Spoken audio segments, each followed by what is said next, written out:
کہ نبی کریم صلی اللہ علیہ وسلم نے بھی ہجرت فرمائی، تو ہم بھی ہجرت فرمانا ہے۔ ہم کس سے ہجرت فرمانا ہے؟ ہم بے معنی سے ایمان کی طرف ہجرت فرمانا ہے، ہم نفاق سے ایمان کی طرف ہجرت فرمانا ہے، ہم جو دل میں چھپا ہوا کفر ہے وہ کفر سے ایمان کی طرف ہجرت کرنا ہے، دل میں چھپا ہوا جو شرک ہے وہ شرک سے ایمان کی طرف ہجرت کرنا ہے۔ ہماری ہجرت یہ ہونی چاہیے۔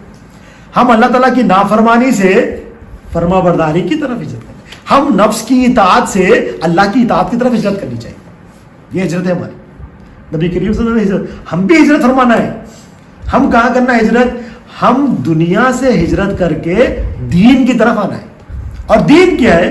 دین شہر مدینہ ہے۔ انا مدینۃ العلم، میں علم کا شہر ہوں، میں علم کا شہر ہوں۔ تو مدینہ منورہ دو ہے، ایک مدینہ منورہ جہاں نبی کریم صلی اللہ علیہ وسلم آرام فرمائے، ایک مدینہ منورہ وہ ہے جہاں پر نبی کریم صلی اللہ علیہ وسلم کا علم ہے۔ ہم آج بھی مدینہ منورہ ہجرت کر سکتے، ہم کہیں بھی رہ کے، ہم دبئی میں رہ کے بھی مدینہ میں رہ سکتے، ہم کہیں بھی رہو، ہم کہیں بھی رہو مدینہ منورہ میں انتقال کر سکتے۔ اگر وہ علم لے لیں نبی کریم صلی اللہ علیہ وسلم کا تو اس کی صبح شام مدینہ میں گزر رہی ہے۔ وہ جو علم ہے نبی کریم صلی اللہ علیہ وسلم کا، وہ علم کیا ہے؟ ایمان اور عمل، ایمان ہونا اس میں۔ نبی کریم صلی اللہ علیہ وسلم نے دین کو بچانے کے لیے اللہ کے حکم پہ ہجرت فرمایا، ہجرت فرمایا، مدینہ منورہ چلے گئے، مدینہ منورہ چلے گئے۔ اب دین کو قائم کرنے کے لیے پھر دوبارہ ہجرت ہوئی، فتح مکہ کے، فتح مکہ لے کے تشریف آ رہے ہیں۔ اب فتح مکہ جب تشریف آ رہے ہیں 10,000 کا لشکر ہے، کتنے؟ 10,000 کا لشکر ہے۔ مکہ میں کوئی کسی کی اوقات نہیں اس لشکر کا مقابلہ کر سکے، اتنا بڑا لشکر ہے، کیونکہ 1000 کا لشکر لے کے آئے تھے، 313 نے ان کو بھگا دیا۔ ایک 3000 کا لشکر لے کے آئے، 700 نے دھول چٹا دی۔ 3000 کا لشکر لے کے آئے تھے، 700 نے دھول چٹا دی۔ خندق میں آئے، وہاں پر مار کھا کے چلے گئے۔ اب 10,000 کا لشکر لے کے آ رہے ہیں لوگ، 313 پہ بھاری نہیں پڑ سکے تھے، 10,000 لے کے آ رہے ہیں، 700 کے اوپر بھاری نہیں پڑ سکے تھے، اب 10,000 آ رہی ہے۔ ایمان والے 313 کافی تھے، ایمان والے 700 کافی تھے، ایمان والے 1500 کافی تھے۔ اب ایمان والے کتنے ہو گئے؟ 10,000۔ اب 10,000 کا لشکر کے کون مقابلہ کر؟ ان لوگوں کو یہ تھا کہ مسلمان جو ہے نا اگر ہمیں شہر سے نکال لیے، جان نہیں لیے تو بس ہے، یہ تھا ان کا پورا۔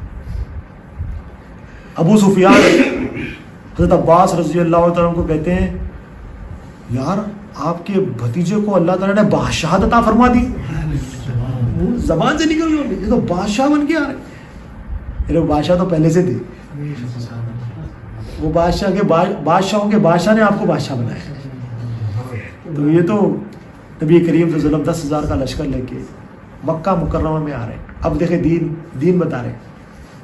اب کیا ہے، اتنا بڑا لشکر ہے نا، فتح تو ہو گئی، مگر نبی کریم صلی اللہ علیہ وسلم بتا رہے ہیں دین، کہ اب نبی کریم صلی اللہ علیہ وسلم اتنا بڑا لشکر لے کے آ رہے ہیں، جسموں کو فتح کرنے کے لیے نہیں آ رہے، دلوں کو فتح کرنے کے لیے آ رہے ہیں۔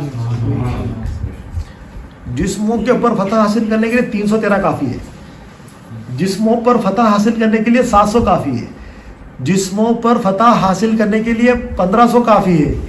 اب یہ 10,000 کا لشکر لے کے آ رہے ہیں، مگر 10,000 کے لشکر سے جسم کو فتح کرنے کے نہیں آ رہے، آپ خود نبی کریم صلی اللہ علیہ وسلم دلوں کو فتح کرنے کے لیے آ رہے ہیں۔ آپ اکیلے پورے مکہ کے دلوں کو فتح کر لیا آپ نے۔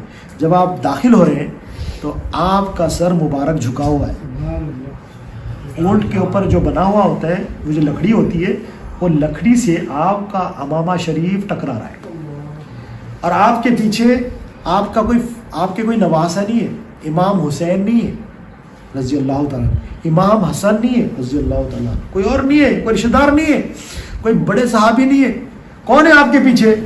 حضرت اسامہ بن زید رضی اللہ تعالیٰ، آپ کے غلام کے بیٹے ہیں، پیچھے نبی کریم صلی اللہ علیہ وسلم کے ساتھ۔ نبی کریم صلی اللہ علیہ وسلم کعبۃ اللہ میں تشریف لے کے آئے۔ اب اذان دینا ہے تو اذان دینے کے لیے حضرت ابوبکر صدیق رضی اللہ عنہ بھی ہے، حضرت عمر فاروق رضی اللہ تعالیٰ بھی ہے، حضرت عثمان غنی رضی اللہ تعالیٰ بھی ہے، حضرت علی رضی اللہ تعالیٰ بھی ہے، بڑے بڑے صحابہ ہیں، قریش ہے، سب کچھ ہے، ہاشمی لوگ ہیں، سب کچھ ہے۔ مگر نبی کریم صلی اللہ علیہ وسلم نے ان کو اٹھایا جو مکہ میں سب سے زیادہ تکلیفیں پہنچی تھی جن کو کوئی جو ہے نا انسان نہیں سمجھتے تھے. ان کو غلام کی کوئی زندگی نہیں ہوتی تھی, غلام کو انسان ہی نہیں سمجھا جاتا تھا, بھیڑ بکریوں سے زیادہ ان کے ساتھ گندا سلوک کیا جاتا تھا. آپ کو کھجور کی رسیوں سے ڈال کر گھسیٹا جاتا تھا, آپ کے اوپر گرم پتھر رکھا جاتا تھا, کتنی تکلیفیں دیتا تھا. آپ کا جو آقا تھا نبی کریم صلی اللہ علیہ وسلم نے حضرت بلال رضی اللہ عنہ کو حکم دیا ہے, بلال کعبے پہ چڑھ جاؤ اذان دینے کے لیے. دین دیکھیں دین کیا, دین عمل میں ایمان نظر آنا چاہیے. عمل میں کیا نظر آنا چاہیے؟ ایمان نظر آنا. ہمارے پاس کیا ہے, ہماری عاجزی کیا ہے؟ کمزور کے ساتھ طاقت دکھانا, طاقتور کے ساتھ جھک جانا. ارے بھائی حکمت کی بات کرنا, اصلاح کی بات کرنا, ہے نا, یونٹی کی بات کرنا, اتحاد کی بات کرنا. طاقتور ہے نا, طاقتور کی اتحاد. کمزور رہا ٹھوک دو اس کو. اللہ والے فرماتے ہیں عاجزی, سب سے بڑا عاجز بندہ کون ہے؟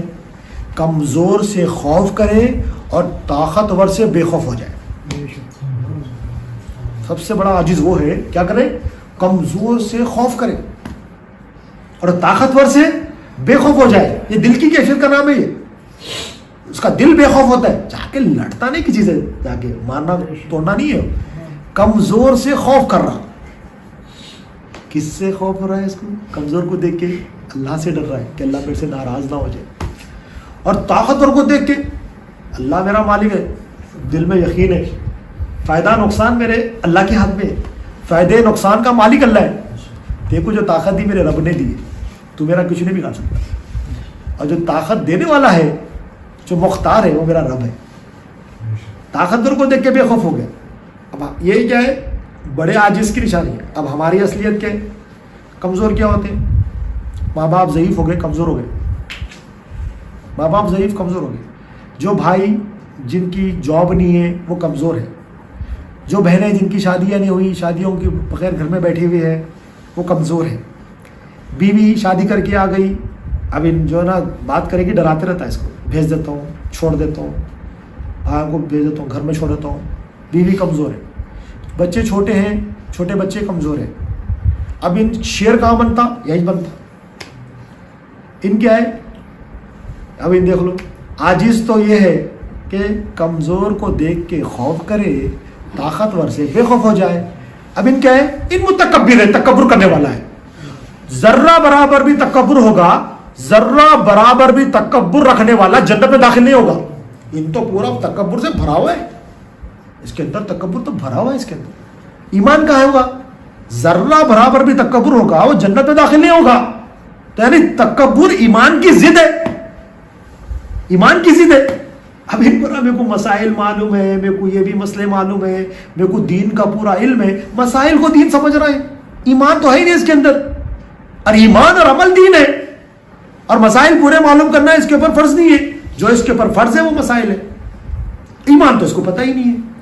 اب ان طاقت کہاں دکھائے گا؟ ضعیف ماں باپ پر. جو باپ کے سامنے ٹھہر نہیں سکتا تھا بچپن میں, آواز سے بات کرے گا. ضعیف ماں باپ, کیونکہ ان کی جاب نہیں ہے, وظیفے خار ہو گئے. ماں جو ہے نا بیمار ہو گئی, ارے کیا جی تم بار بار بیمار ہوتے رہتے, وہ نہیں کرتے, یہ نہیں کرتے, جو منہ کو ہے بکواس کرے گا. کیا ہے؟ ان کمزور کے سامنے طاقت دکھا رہا اور یہ تکبر کر رہا, یعنی ایمان کی جو ہے نا اس کے پاس ذرہ برابر ایمان نہیں ہے, اس کے تکبر کر رہا ہے. بیوی پہ تکبر ہے, بیوی کو دیکھ کے عاجز ہونا چاہیے نا, کمزور ہے نا وہ, عاجز ہونا چاہیے, عاجز ہوتا ہے. اس کی آواز یہاں پر بھی نکلتی. ماں باپ, ضعیف ماں باپ کے اوپر بھی آواز نکلتی اس کی. بیوی شادی کر کے آ گئی نا, وہاں پر بھی آواز نکلتی.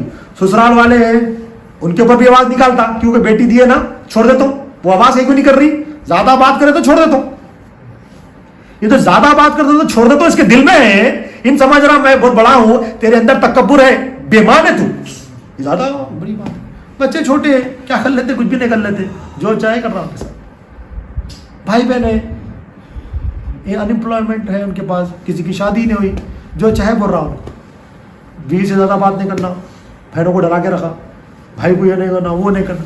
یہ جو بھی مسائل ہے, تو بات کیا ہے؟ سب سے بڑا عاجز کون ہے؟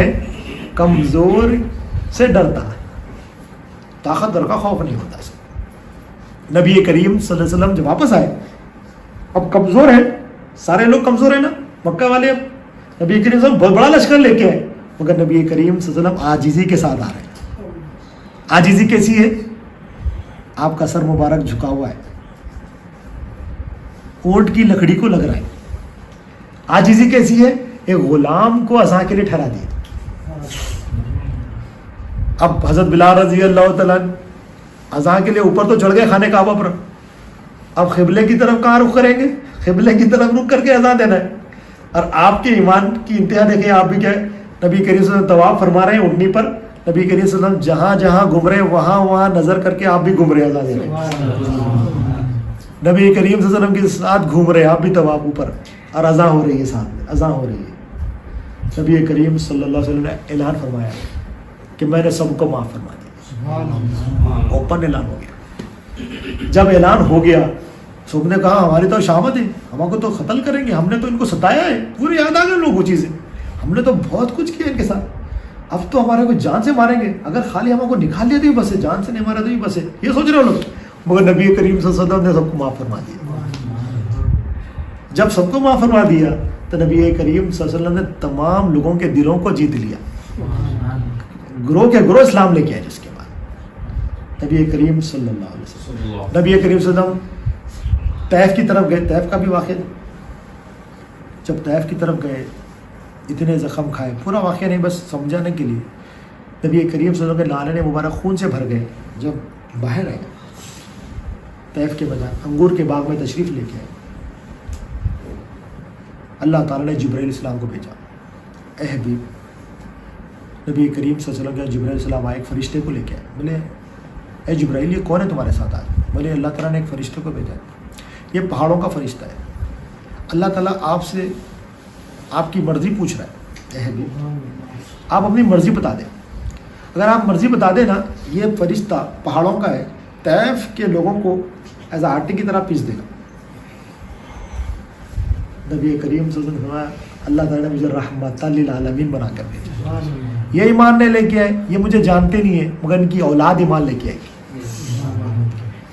اب یہاں پر ایک اہم نقطہ دیکھیے, کافر ہے, مشرکین ہے, کافر ہے, نبی کو تکلیف دیے, ان کو ہلاک کرنے کے لیے نبی کریم صلی اللہ علیہ وسلم سے اجازت لی جا رہی ہے.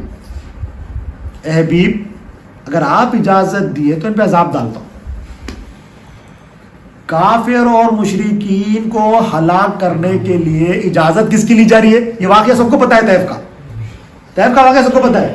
اب اسے غور کرنے والی بات کہ مشرکین اور کفار کو عذاب دینے کے لیے اللہ تعالیٰ اجازت کس سے لے رہے ہیں؟ اللہ تعالیٰ مرضی کس کی دیکھ رہے ہیں؟ اے حبیب اگر آپ کی مرضی ہو, یہ امت آپ کی ہے, یہ امت آپ کی ہے, آپ کی مرضی ہو, یہ کافر ہے, یا نے آپ کے ساتھ غلط سلوک کیا ہے, ہلاک کر دیتے ہیں اگر آپ کی مرضی ہو تو. ایمان والوں کے ساتھ کیا ہوگا سوچے. ایمان والوں کو نبی کریم صلی اللہ علیہ وسلم کی بغیر مرضی کے سزا مل سکتی, آپ کی بغیر اجازت کی سزا مل سکتی. نبی کریم صلی اللہ علیہ وسلم سجدے میں ہو گئے, اللہ تعالیٰ میری امت کو بخش دے, اللہ میری امت کو بخش دے, میری امت کو بخش دے. اب نبی کریم صلی اللہ علیہ وسلم دعا فرمائیں گے ہمارے لیے. اب جیسے بھی ہے, ایمان والے تو ہے نا, اب جیسا بھی ایمان ہے ہمارا, چھوٹا ہے بڑا ہے, رائی کے دانے کے برابر ہے, رائی کے دانے سے بھی کم ہے, نبی کریم صلی اللہ علیہ وسلم کی انشاءاللہ شفاعت نصیب ہو. مگر ایمان ہونا